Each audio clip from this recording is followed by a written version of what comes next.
Já o salvo é diferente, pois sua vida reflete o desejo de servir a Deus.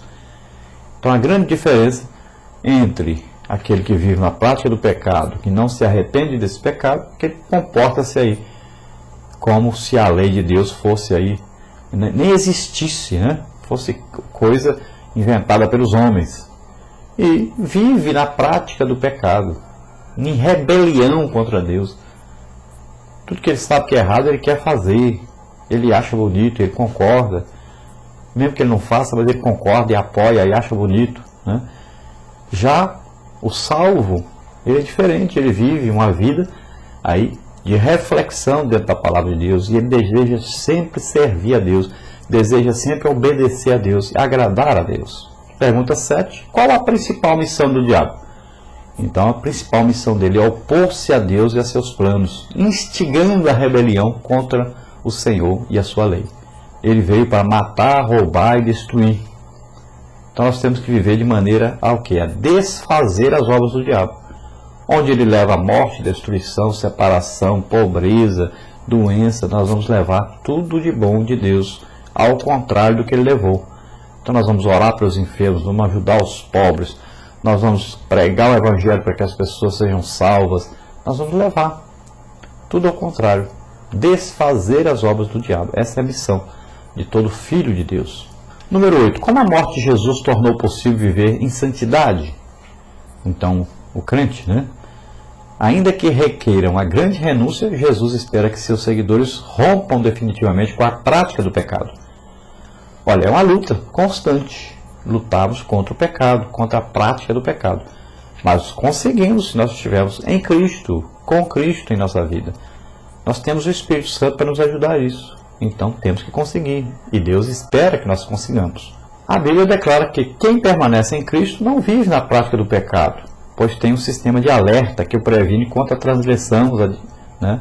Que são o quê? As advertências do Espírito Santo que habita nesse crente. Então, nós não podemos permanecer no pecado. Nós temos aí um sinal de alerta. O Espírito Santo nos alerta. Olha, isso está errado. Ele entristece, né? Ele mostra, ele fala, ele repreende na hora que nós vamos pecar. E nós sabemos. Então nós temos esse sinal de alerta, temos essa ajuda. Se você quer combater, ele ajuda imediatamente. Você só peca se quiser mesmo pecar. Então temos que lutar contra o pecado. E temos essa comunhão com o Espírito Santo. Mantemos essa comunhão. Então a Bíblia é enfática ao dizer que uma pessoa que vive a pecar não conhece a Jesus.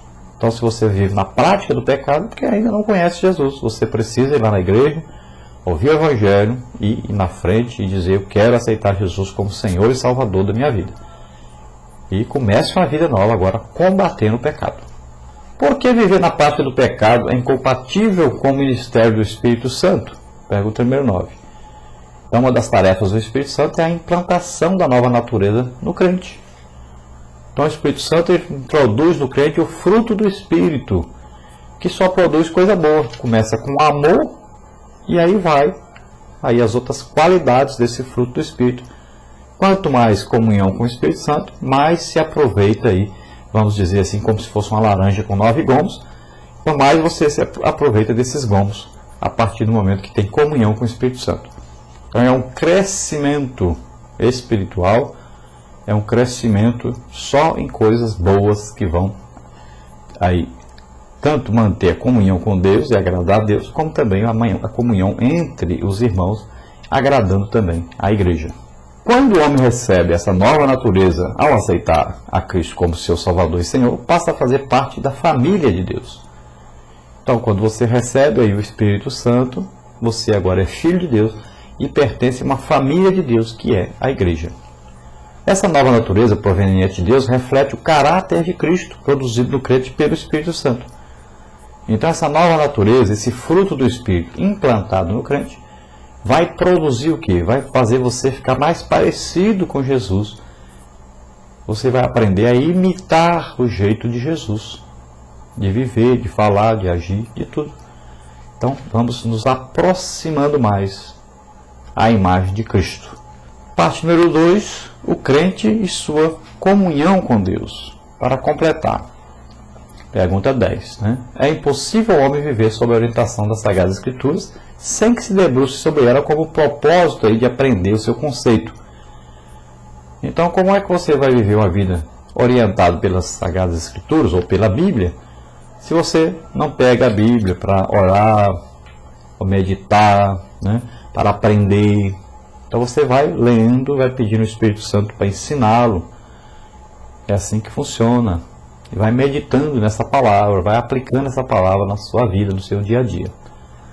Quanto mais um homem dedica-se a Deus, menos tempo e oportunidades tem para pecar.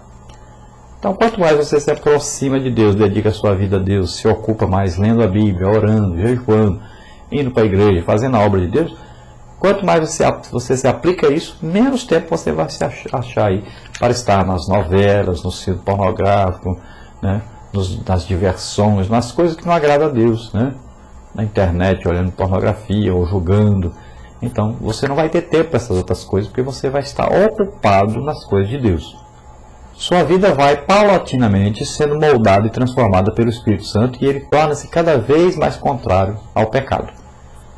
Então veja bem que o Espírito Santo vai tomando posse, né? Vai dominando mais e mais a sua vida, todas as áreas da sua vida.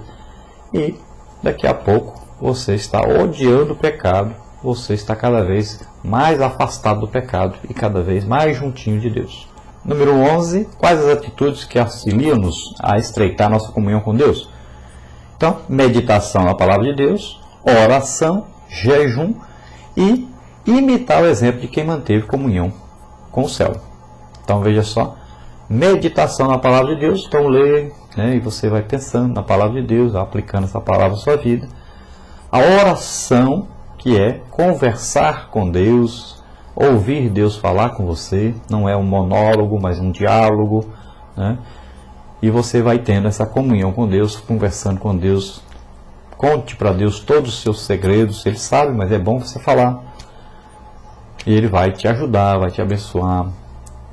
Deus também sente prazer em conversar conosco. Depois, o jejum. O jejum é para domínio do corpo. Toda a Bíblia ensina sobre jejum, tanto o Antigo como o Novo Testamento. O jejum deve ser praticado. Você vai treinando. Não vai começar de uma vez só, ficar sem comer. Não. Vai devagarinho. Hoje você come só metade do pão que você ia comer de manhã. Almoça só metade que ia almoçar. Janta só metade, né? Aí vai treinando, devagarinho. Daqui a pouco você já pode parar, deixar de tomar o café de manhã num dia. Aí no outro dia você já decide ficar sem almoçar. Ou no outro dia decide ficar sem jantar. Você vai treinando aos poucos, não é de uma vez que você começa. Agora, nunca deixe de tomar água. A água não é alimento, não vai prejudicar o seu jejum. Pode tomar a sua água, né? Principalmente no país que nós vivemos, um país quente, né? E precisa você tomar água, o seu corpo não sobrevive sem a água, né? Então, tome a água, normalmente, todo dia, o dia inteiro, pode tomar água, não tem problema. Vai treinando o seu corpo, até que você possa entrar no jejum um pouco mais elevado, né? Mas devagarinho você vai treinando. Você pode ver o endereço aí na página. Tem lá um estudo sobre jejum que você pode pegar e colocar em prática. É importante o jejum. E nós devemos então imitar o exemplo de quem manteve comunhão com o céu. Exemplos como de Paulo, né? Timóteo, João, Pedro, esses homens que mantiveram comunhão com Deus, e os homens que você conhece que viveram a vida toda como crente, né, foram usados por Deus, se mantiveram crentes também. Então, siga o exemplo dessas pessoas. O número 12 aí, ligue a primeira coluna de acordo com a segunda. Então, você vai ligar aí, por exemplo, a palavra jejum, você vai ligar lá onde está escrito que é uma prática recomendada biblicamente. Inúmeros crentes negligenciam essa observação como ensina a Bíblia e, por fim, o abandonam de vez. Além do seu valor espiritual, né, o ensino aí para o crente que precisa disciplinar os seus apetites carnais, fortalecendo sua vida espiritual. Jesus praticou o jejum e ensinou seus discípulos a jejuarem. Depois nós temos aí a oração. Então, é a maneira direta, você liga lá onde está, é a maneira direta de o crente falar com Deus, é um diálogo do cristão com Deus, né, como filho e pai. é uma prática indispensável à vida de todo crente. Jesus é um meio de comunhão entre Deus e o crente. Deve ser aí um exercício espiritual voluntário, almejado, indispensável e constante em nossa vida.